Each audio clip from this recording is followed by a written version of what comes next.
Olá, gente! Nós estamos aqui recebendo uma visita e estamos aqui um grupo de mascarados. Eu, respeitando o nosso momento de pandemia, nós estamos aqui com a diferença de 2 metros, né? Então eu tirei minha máscara para a gente poder conversar mais adequadamente, né? Eu estou recebendo aqui o pessoal do município de Sério, no centro do estado do Rio Grande do Sul.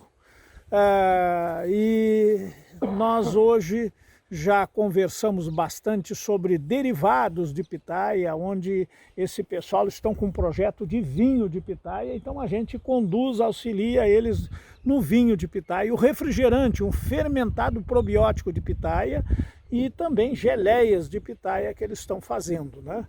Então nós estamos aqui no meu pomar, né, conversando sobre pitaia. Eu já tive o prazer de fazer uma visita a eles lá no município de Sério e nós seguidamente conversamos sobre a parte técnica de pitaia e nós já fizemos alguns debates aqui, né? Então eu agradeço a todos os meus seguidores do canal. Nós estamos aqui a serviço do canal do Professor Pitaia, sempre trazendo informações úteis para o cultivo da pitaia, né? Então sempre procurando atender vocês com toda a presteza e com toda a certeza de que estamos no caminho certo de produzir pitaia com qualidade, né? E lucratividade. Nós precisamos dos pila também. Dê aí um joinha no meu canal aí, compartilhe e agradeço todos os seguidores. Bom, então nós começando aqui o Paulinho, né? O Paulinho, ele vem lá de Sério, ele vai se apresentar e vai fazer uma pergunta para nós assim, sobre alguma coisa que ele queira saber de pitaia. Boa tarde, professor. Paulinho José Haroldo, vice-prefeito do município de Sério. Professor, como nós temos um grupo de produtores, interessa muito a gente entender um pouco mais.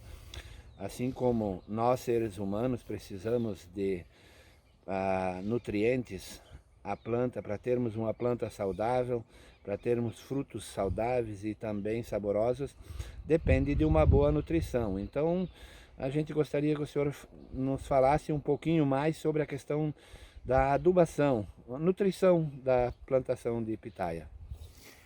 Muito bem, então vamos esclarecer assim a dúvida e a vontade de obter conhecimento do Paulinho e do grupo sobre adubação e nutrição em pitaia. Bom, a pitaia é uma cactácea, e quando a gente fala em cactácea a gente pensa em rusticidade. Pitaia não é com pitaia falar em rusticidade. A pitaia é uma planta muito exigente e a resposta positiva e negativa que ela nos dá é muito rápido. Uma pitaia, vejam vocês que ela tem uma flor hoje, 27 dias a 30 dias ela já está com fruto preparado, já está fisiologicamente maduro, né? Então tudo que a gente colocar na hora certa e conhecer também as fases da pitaia para poder botar o nutriente certo, né? Por exemplo, vamos começar por agora no inverno. Nós estamos aqui agasalhados, nós estamos no sul do Brasil, gente. Nós estamos aqui no Rio Grande do Sul, estamos aqui na fronteira sul, a 45 quilômetros do Uruguai, na cidade de Arroio Grande, onde eu tenho aqui o meu sítio, a minha propriedade, onde eu faço meus trabalhos com pitaia, onde eu produzo pitaia. Então, nesse momento nós estamos saindo do inverno, né? Então, nesse momento agora, nós temos que pensar em podas e pensar em nutrição de pitaia. Nós temos que pensar agora, gente, no fruto que nós teremos a partir de dezembro, né? E nesse momento nós temos que fazer com que essa pitaia obtenha reservas de energia. Nós precisamos energizar pitaia. Então, sempre que a gente fala quimicamente em energia, nós temos que falar em ADP e ATP. E isso aí nos remete também ao fósforo. Nós poderíamos dissertar aqui essa parte química, né? Então, nesse momento, nós vamos colocar fósforo na pitaia. Porque, assim, com bastante antecedência, se nós falamos que ela vai entrar em florada em dezembro? Fósforo é pouco móvel no solo e pouco móvel dentro da planta. Então, e ele também solubiliza também aos poucos. Então, nós vamos colocar o fósforo agora e a planta vai ir absorvendo, absorvendo, absorvendo e acumulando energia, né? Nesse momento não se coloca nitrogênio em pitaia, porque o que nós temos nesses cladódios de pitaia agora, em cada gema daquelas ali, nós não temos clima para entrar numa indução floral. Então, se nós colocarmos nitrogênio em potássio, cada gema daquela vai traduzir essa explosão do nitrogênio e do potássio em brotação, que nós não precisamos de uma explosão de brotação. Então, nós vamos colocar agora fósforo, e aí quando chegar um mês antes, ou no mês da florada, no mês de novembro e dezembro, nós vamos colocar nitrogênio e potássio. Nessa época, quanto de fósforo nós vamos colocar? Claro que nós temos que conhecer a fertilidade desse nosso solo, ou a fertilidade do ambiente radicular. Não queremos conhecer agora assim a fertilidade dos 20, 25 centímetros, uma amostra de solo tradicional. Nós temos que fazer uma análise do ambiente radicular, o que nós temos de nutriente ali. A pitaia, ela não se alimenta da parte da mineralização do solo. Ela tem a raiz muito superficial, menos de 5 centímetros. Ela tem a raiz em torno de 3 centímetros. Então ela se alimenta aquilo que a gente se disponibiliza para ela. Então nós temos que botar muito fósforo nesse momento para ela. E quando chegar em dezembro, nós vamos colocar uma parte de nitrogênio para 2 partes de potássio, para que ela entre, para que essa energia que nós acumulamos, ela dê uma explosão e ela vá traduzir essa energia acumulada do fósforo em frutos, porque naquele momento suas gemas estarão carregadas de hormônios produtivos, com hormônios capazes de produzirem frutos. Está respondido, Paulinho? Está respondido. Obrigado, professor. Por favor. Boa tarde, professor Djalma. Professor, eu quero que o senhor nos dê uma orientação sobre poda, e principalmente sobre a poda de dominância apical. Ok.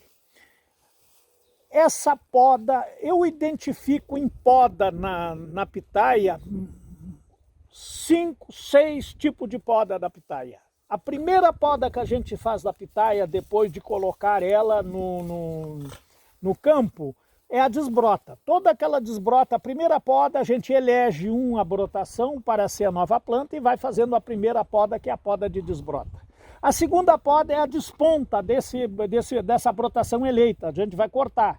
Poda número 2, ele vai dar brotação e nós vamos fazer, depois dessa poda aí, a poda de seleção, a poda de formação. Nós vamos, nessa ponteira vai vir 3, 4, 5 brotação, nós vamos tirar as centrais para ter entrada de solo e vamos deixar as laterais. Essa seria a terceira poda, né?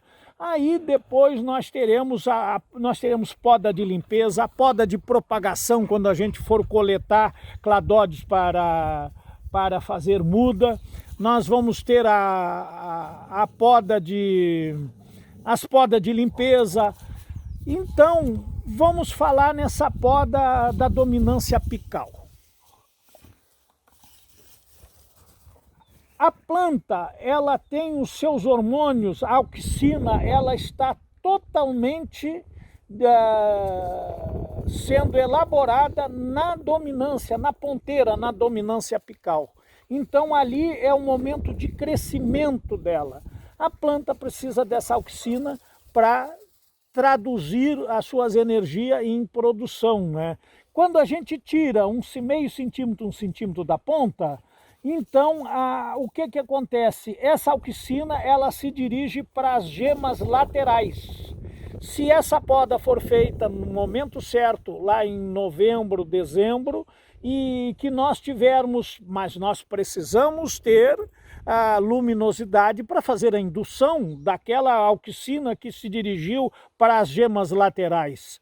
Então, nós vamos estar distribuindo esses hormônios nas gemas laterais e, consequentemente, traduzindo em mais frutos. Né? Nós estamos tirando daquele ponto de soberano, da dominância, e largando para a lateral. É viável e nós temos aí vários argumentos que a pitaia bota um fruto bonito na ponteira. Isso aí tudo depende da condução nutricional que nós fizermos na planta. Eu recomendo a poda de dominância para que nós possamos ter mais frutos, né? Seria uma maneira de nós fazer a planta frutificar com um pouco mais de antecedência dentro do tempo de luminosidade que ela tem. Por favor, respondi? Só mais um itemzinho que faltou, que eu acho que tem que ser feito todos os anos, essa poda de dominância nesse cladógeno. Bom, o seguinte, né? Quando a gente faz essa poda de dominância apical num ano, e ela às vezes ela não vai colocar fruto naquela ponteira, mas pode ficar uma gema quase que naquela ponteira, né? E fazer uma dominância também, uma gema que ficou bem naquela ponta ali. Então vale a pena no outro ano a gente tirar também, fazer de novo aquela poda ali, para que nós possamos dirigir esse hormônio para as gemas laterais. Respondido. Pois não, faz a pergunta. Boa tarde, Pitaia. Eu sou Eduardo Favareto. Eu gostaria de saber sobre a polinização, mais especificamente sobre a quantidade de pólen que eu devo botar na flor. Por exemplo, se eu botar mais pólen na flor, vai dar uma fruta maior, uma fruta mais doce? Isso eu queria saber. Muito bem, muito interessante essa pergunta, né? Nós, já os estudos que a gente fez na Universidade Federal de Pelotas, nós constatamos que uma fruta média de pitaia, ela tem em torno de 3,8 a 4,5% do peso da sua polpa em sementes, né? Isso aí pode dar de 2.000 a 3.500 sementes, né? Então, essas sementes, elas deverão ser polinizadas, né? Quando a planta é autofértil, ela vai já, antes de abrir a flor, ela já está se polinizando, né? E claro que depois nós temos os agentes climáticos, como o vento, como o orvalho, como insetos, que vão completar essa polinização para que nós tenhamos todos esse acúmulo de semente polinizado e que eles tenham o tamanho e que a planta também, que force a planta também a se preparar, criar mais polpa para abrigar essa semente. Então uma pitaia, mesmo sendo autofértil, se a gente polinizar, dará frutos maiores. Isso é uma técnica que se faz. E, inclusive, nós temos alguns trabalhos de campo, não é nada ainda técnico-científico, é um bom trabalho, aconselho quem quiser fazer esse trabalho. Se nós polinizarmos uma pitaia que não for autofértil, nós fazer uma polinização dela à tardinha e repetir essa polinização pela manhã, guardar o pólen e repetir pela manhã, nós teremos os frutos maiores, sim. Boa tarde, eu sou Nilo Ariotti, produtor de pitaia lá de Série. Professor, eu gostaria que o senhor falasse para nós sobre a cochonilha, dos prejuízos que ela pode trazer para os nossos pitaiais. Bem, gente, a pitaia, ela tem uma característica, as cactáceas, que ela tem a suculência. Então nós temos vários gêneros de cactáceas e nós temos dentro das nossas espécies e variedades que nós utilizamos para produzir frutos, né, a pitaia, a parte suculenta serve para proteger o lenho, né? Nós temos aquele lenho principal que é protegido pela suculência, né? E essa suculência, ela é muito rica em nutrientes. Ela é que inclusive na Ásia é utilizado, e aqui no Brasil também já tem gente utilizando o cladódio como alimento, né? Então tudo que inseto quer. Se nós perguntarmos quais os insetos que atacam a pitaia, todos os insetos hoje que eu conheço na agricultura já se encontra em pitaia. Pulgão, lagarta, percevejo, o caramujo, tripes e a cochonilha. Qual é a maior preocupação que nós temos que ter? Depende da estação do ano, depende da localização do seu pitaial, mas a cochonilha, eu tenho muito medo da cochonilha, porque a cochonilha ela tem praticamente 3 fases, né? Acontece a desova e ela é fixada no decorrer do cladódio, aí eclode aqueles ovos e fica as ninfas ainda não têm a carapaça, é aquele insetinho que fica grudado e fica ferindo a pitaia para se fixar no melhor lugar, né? Ela fere a pitaia. E aí, depois que ela se instala e vai ficando adulto, ela vai formando uma carapaça de cerosa em cima, que é para se proteger, e aí que nós temos a grande dificuldade de combater a cochonilha, porque ela está protegida por uma cerosidade, né? Então, como que a gente combate ela? Através da asfixia, pelo um óleo mineral, e também essa lâmina de óleo mineral em cima dela vai formar uma lente que também vai potencializar os raios solares e matar ela. Mas cochonilha eu tenho, assim, é muito polêmico até falar em cochonilha, que a cochonilha, quando ela está se fixando, ela está ferindo, às vezes ela não consegue nem se estabelecer.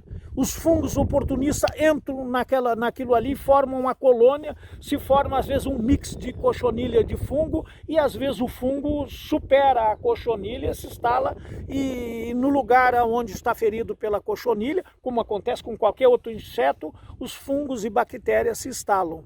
E quando há um ataque muito grande de cochonilha, é um perigo muito grande para a pitaia, né? Ela danifica, um pitaial com cochonilha, ele perde o seu vigor, não é? E temos o risco de entrar as bactérias.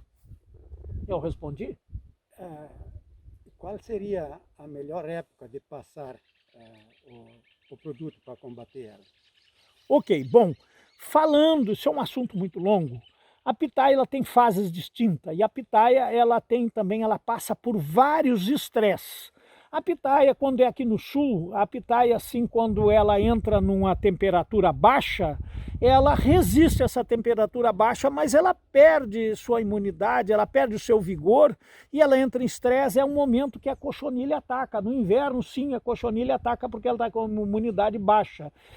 Também, logo após, ou em plena produção, a planta está tocando, está produzindo, e ela também passa por um momento de estresse, é uma florada, outra florada, são momentos que a cochonilha também se aproveita para atacar.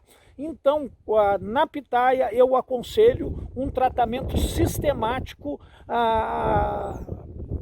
dependendo da região, se tiver histórico de cochonilha, a cada 15 dias, a cada 3 semanas, uma aplicação de óleo mineral, para não precisar partir para outros produtos mais radicais. E pitaia não tem nenhum produto registrado, né? Nenhum produto químico.